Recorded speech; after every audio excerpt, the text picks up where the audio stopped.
Assalamualaikum warahmatullahi wabarakatuh. Perkenalkan kami dari kelompok 6 Akuntansi Syariah 4B dengan mata kuliah analisis laporan keuangan akan menjelaskan tentang analisis rasio.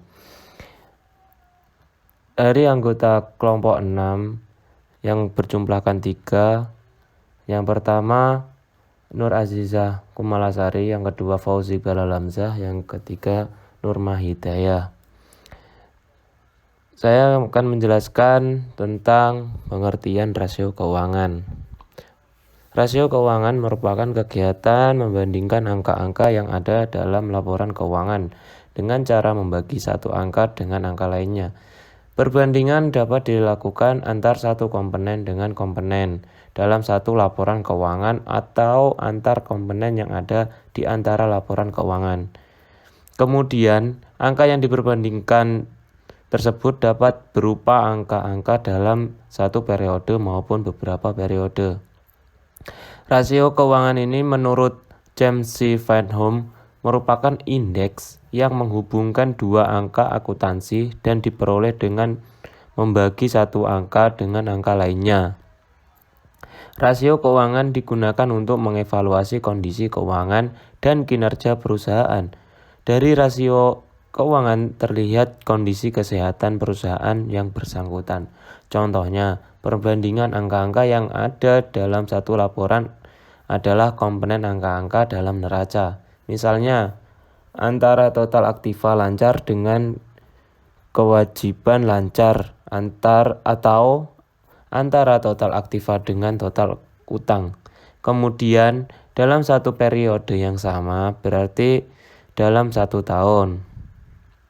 Namun, jika membandingkan untuk beberapa periode lebih dari 1 tahun, misalnya 3 tahun dengan anggapan satu periode 1 tahun. Kemudian, analisis rasio keuangan suatu perusahaan dapat digolongkan menjadi beberapa. Yang pertama, rasio neraca, yaitu membandingkan angka-angka yang hanya bersumber dari neraca. Yang kedua, rasio laporan laba rugi, yaitu membandingkan angka-angka yang hanya bersumber dari laporan laba rugi. Yang ketiga, rasio antar laporan, yaitu membandingkan angka-angka dari dua sumber data campuran, baik yang ada di neraca maupun di laporan laba rugi.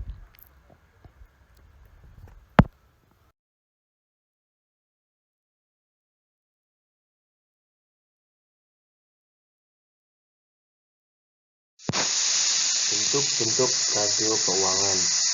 Menurut J. Fredrickson, bentuk-bentuk rasio keuangan sebagai berikut. Yang pertama, rasio likuiditas. Ada rasio lancar dan rasio sangat lancar. Yang kedua, rasio solvabilitas. Ada total utang dibandingkan dengan total aktiva atau rasio utang. Selanjutnya, jumlah kali perolehan bunga, lingkup biaya tetap, dan juga lingkup arus kas. 3. Rasio activity. 1. Perputaran sediaan. 2. Rata-rata jangka waktu penagihan atau perputaran piutang. 3. Perputaran aktiva tetap. 4. Perputaran total aktiva. 4. Rasio profitabilitas. 1. Margin laba penjualan. 2. Daya laba besar. 3. Hasil pengembalian total aktiva. 4. Hasil pengembalian ekuitas. 5. Rasio pertumbuhan. 1. Pertumbuhan penjualan. 2. Pertumbuhan laba bersih. 6. Rasio penilaian. 1. Rasio harga saham terdapat pendapatan. 2. Rasio nilai pasar saham terhadap nilai buku. Untuk bisa memahami rasio keuangan bisa dikelompokkan di bawah ini. 1. Rasio likuiditas. 2. Rasio leverage. 4. Rasio aktivitas. 4. Rasio profitabilitas. 5. Rasio pertumbuhan. 6. Rasio penilaian. C. Perbandingan rasio keuangan, yaitu melihat perbedaan angka-angka yang ditonjolkan apakah mengalami peningkatan atau dari penurunan periode sebelumnya. Data perbandingan yang dibutuhkan meliputi 1. Angka-angka yang ada di dalam setiap komponen laporan keuangan, misalnya aktiva lancar dengan utang lancar. 2. Angka-angka yang di dalam jenis laporan keuangan. 3. Tahun masing-masing laporan keuangan untuk beberapa periode. 4. Target rasio telah dianggarkan dan ditetapkan perusahaan sebagai pedoman pencapaian tujuan. 5. Standar industri untuk industri yang sama. Rasio keuangan pesaing pada usaha sejenis yang terdekat.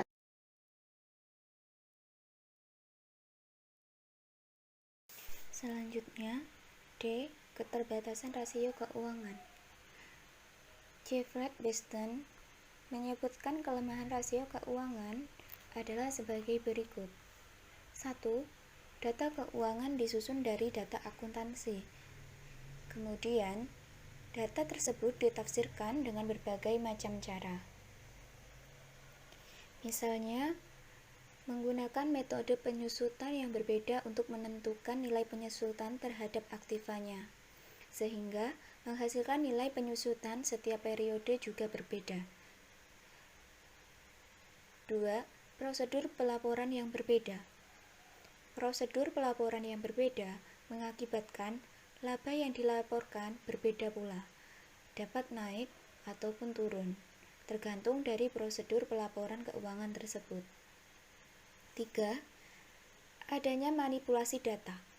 Artinya, dalam menyusun data, pihak penyusun tidak jujur dalam memasukkan angka-angka ke laporan keuangan yang mereka buat. 4. Perlakuan pengeluaran untuk biaya-biaya antara satu perusahaan dengan perusahaan lainnya berbeda. 5. Penggunaan tahun fiskal yang berbeda. Penggunaan tahun fiskal yang berbeda juga dapat menghasilkan perbedaan.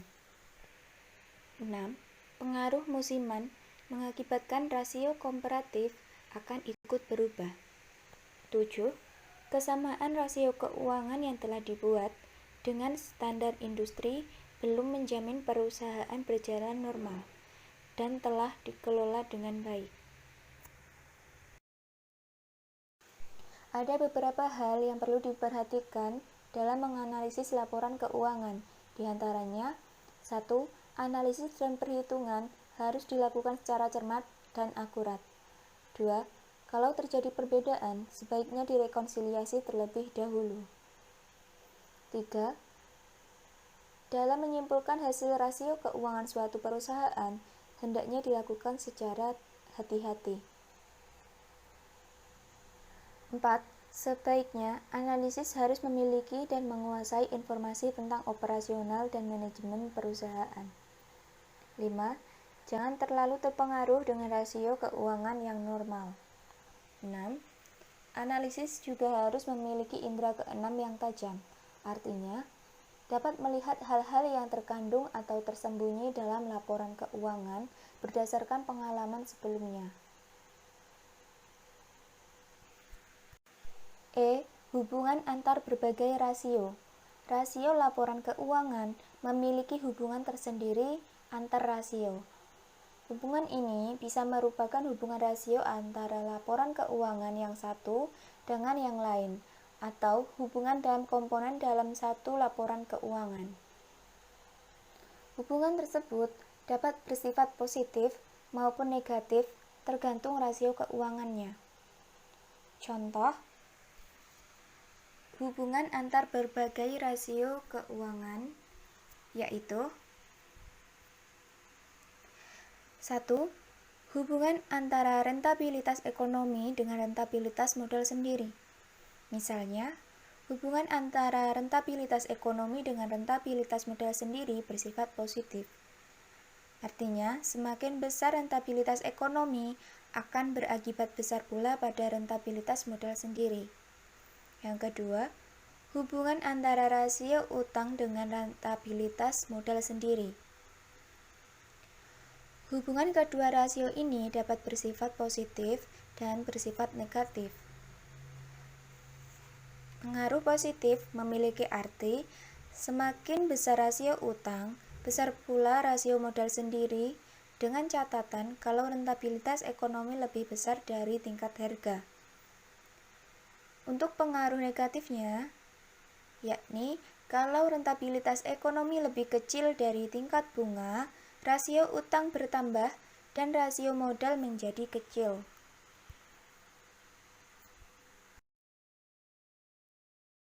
F. Kondisi keuangan. F. Kondisi keuangan. Untuk memahami laporan keuangan secara tepat, dapat dengan melihat ringkasan laporan keuangan tersebut. Caranya, dengan memasukkan angka yang ada dalam laporan keuangan ke dalam persentase tertentu. Menurut James O. Gill, kondisi keuangan yang harus diperhatikan, yakni 1. Sebagai contoh kondisi neraca PT Maras yang sudah dimasukkan dalam persentase sebagai berikut. Aktiva terdiri dari aktiva lancar sebesar 82%, aktiva tetap sebesar 13%, aktiva lainnya 5%, dengan jumlah total aktiva 100%. Kemudian, pada sisi pasiva, terdiri dari kewajiban lancar sebesar 20%, kewajiban jangka panjang sebesar 22%, ekuitas sebesar 58%, dan total pasiva 100%. 2. Untuk kondisi perusahaan yang aman, dapat dilihat dari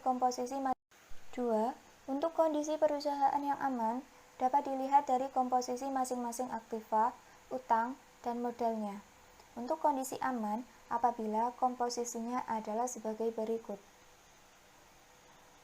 Aktiva lancar terdiri dari 70% dan aktiva tetap sebesar 30%. Jumlah aktiva yakni 100%. Pada sisi pasiva, terdapat kewajiban lancar sebesar 25%. Untuk kewajiban jangka panjang sebesar 15%. Dan modalnya sendiri ada 60%. Jadi jumlah pasivanya 100%. Agar suatu perusahaan dikatakan dalam kondisi yang aman, perusahaan tersebut harus menunjukkan tingkat pengembalian yang rendah, dasar modal yang besar, utang dan aktif. 3. Kondisi perusahaan yang berisiko, yaitu tercermin sebagai berikut. Aktiva lancar.